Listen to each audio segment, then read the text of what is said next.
জুলাই ৩৬ বার্ষিকীতে গত ৫ আগস্ট অন্তর্বর্তীকালীন সরকারের প্রধান ডক্টর মোহাম্মদ ইউনূস জুলাই সনদ ডিক্লেয়ার করেছেন। আর ফিডব্যাক নিয়ে এখন আপনাদের সামনে কিছু কথা বলছি।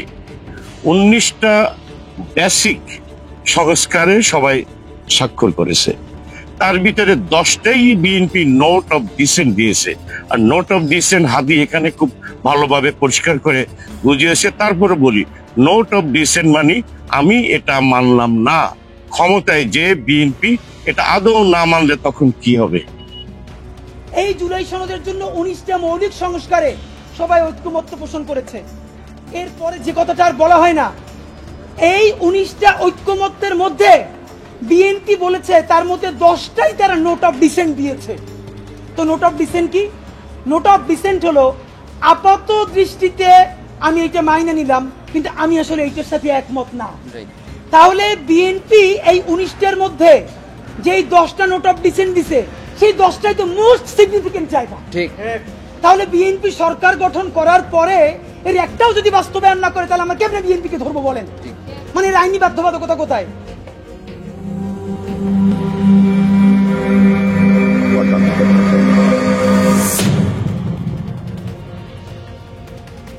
ওয়েলকাম ব্যাক টু ওপেন জানালা।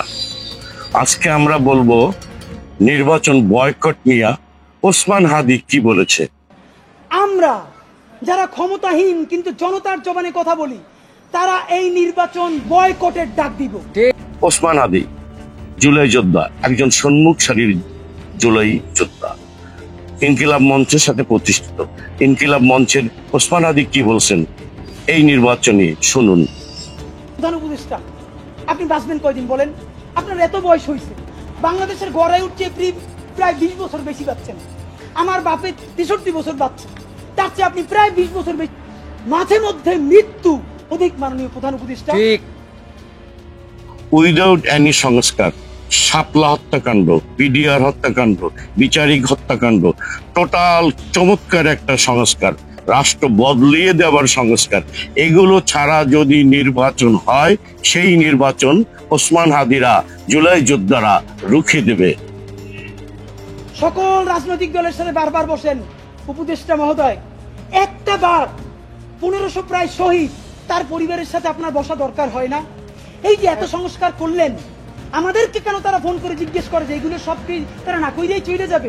প্লিজ, জুলাই সনদ ঘোষণার আগে যা যা করতেছেন সেই রাজনৈতিক দলগুলোর একদিকে সামনে রাখেন, শহীদ পরিবারগুলোর সামনে রাখেন, তারপর বলেন যে এইটা করছি, একটু শহীদ পরিবারের কথার মূল্যায়ন করেন। এইটা যদি একটাও না করেন, তাহলে কি করব? এই সরকার দুর্বল হয় সেটা করব না, আমরা নির্বাচনের বিরুদ্ধেও দাঁড়াবো না, তাইলে আবার বলবে আমরা গণতন্ত্র চাই না। আমরা যারা ক্ষমতাহীন কিন্তু জনতার জবানে কথা বলি, তারা এই নির্বাচন বয়কটের ডাক দিব। দেশের সেনাবাহিনী নিয়ে ওসমান হাদি কি বলেছেন এটাও শুনুন।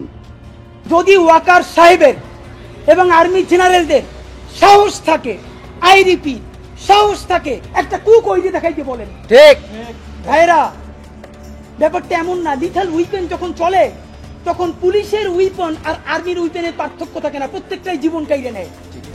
এই মাত্র একটা বছর আগে আমাদের হাজারো হাজারো শহীদ যেই গুলিতে শহীদ হয়েছে, এর চেয়ে দামি গুলি তো আর আর্মি আমাদের উপরে ব্যবহার করতে পারবে না।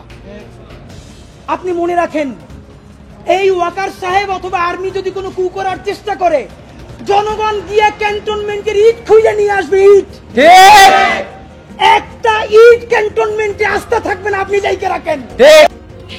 সবাইকে সশ্রদ্ধ সালাম, খোদা হাফেজ। ওপেন জানালা, করি মুস্তফা।